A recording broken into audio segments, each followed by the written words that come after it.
బాలినేని శ్రీనివాసరెడ్డి హైదరాబాద్ నుంచి సొంత ఊరికి చేరుకున్నాక వరుసపెట్టి సంచలన వ్యాఖ్యలే చేస్తున్నారు. వైసీపీకి చెందిన కొందరు బయట వాళ్ళతో కలిసి తన మీద సోషల్ మీడియా దుష్ప్రచారం చేయించారని మండిపడ్డారు. వైఎస్ రాజశేఖర రెడ్డి మీద ఉన్న అభిమానంతో తాను అన్నింటినీ ఓర్చుకున్నానన్నారు. తాను హవాలా చేశానని, భూ కబ్జాలు చేశానని తప్పుడు ప్రచారం చేస్తున్నారని, తన మీద వస్తున్న అన్ని ఆరోపణల మీద విచారణ జరిపించాలని చంద్రబాబు డిప్యూటీ సీఎం పవన్ కళ్యాణ్ని కోరుతున్నానన్నారు. రాష్ట్ర మంత్రిగా 5 సార్లు ఎమ్మెల్యేగా పనిచేసిన వ్యక్తి మీద ఇష్టం వచ్చినట్టు మాట్లాడుతున్న పోలీసులు పట్టించుకోవడం లేదని అసహనం వ్యక్తం చేశారు. రాష్ట్రంలో పోలీసు వ్యవస్థ పనిచేస్తోందని ప్రశ్నించారు. తన కొడుకుతో తిరిగే వాళ్ళని గంజా బ్యాచ్ అంటున్నారని మండిపడ్డారు. ప్రశ్నించడం తన నైజమని, జగన్ కరెక్ట్గా చేయనప్పుడు కూడా తాను ప్రశ్నించానని బాలినేని గుర్తు చేశారు. దీనివల్ల తాను ఇబ్బందులు కూడా పడ్డానని చెప్పారు.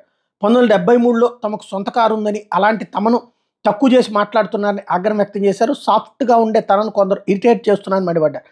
మరోవైపు దీని మీద దామచర్ల సీరియస్గా స్పందించారు. చెప్పుతో కొడతానంటూ బాలినేని వ్యాఖ్యానించడం ఎలా కరెక్ట్ అని ప్రశ్నించారు. ఇట్లాగే మాట్లాడితే నీ కొవ్వు దించుతానంటూ జనార్దన్ కౌంటర్ ఇచ్చారు. ఒంగోలు అసెంబ్లీ స్థానం నుంచి ఈసారి గెలిచినటువంటి నేపథ్యంలో ఆయన సీరియస్గానే స్పందించారు. మేము చేతకాని వాళ్ళు అనుకుంటున్నావు, చెప్పుతో కొడతామంటూ ఎన్నో రేంజ్లో విరుచుకుపడ్డావు. జైలుకి వెళ్ళిన 2 రోజుల్లో వస్తా చూస్తా అంటున్నావు. నువ్వేం చూస్తావు, మేము కూడా చూస్తాం. నువ్వు ఉన్నప్పుడే పీకలేకపోయి అధికారంలో ఉన్నప్పుడు ఇప్పుడేం బిగుతావు చూస్తావు. కొన్ని మాట్లాడాలంటే సంస్కారం అడ్డొస్తుంది. వయసులో పెద్దవాడి ఇంకోసారి వాడు వీడియోని మాట్లాడు, నువ్వు నీ కొవ్వు దించుతాను.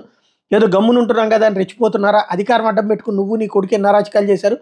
ఆసుపత్రిలో డబ్బులు వసూలు చేయలేదా? గ్రానైట్ డబ్బులు వసూలు చేయలేదా? ఒక్కో బార్లోకి వెళ్ళి సీసాకు 10 రూపాయలు వసూలు చేయలేదా? వయసులకు చెందిన కమర్షియల్ బిల్డింగులకు డబ్బులు వసూలు చేయలేదా? నాకేం తెలియదు, నా కొడుకేం తెలియదు అని ఇప్పుడు మాట్లాడుతున్నారు. మీరు చేసిన పాపాలకు ప్రజలు బుద్ధి చెప్పారు. సంస్కారంతో మాట్లాడడం తెలుసుకో అంటూ ఆగ్రహం వ్యక్తం చేశారు.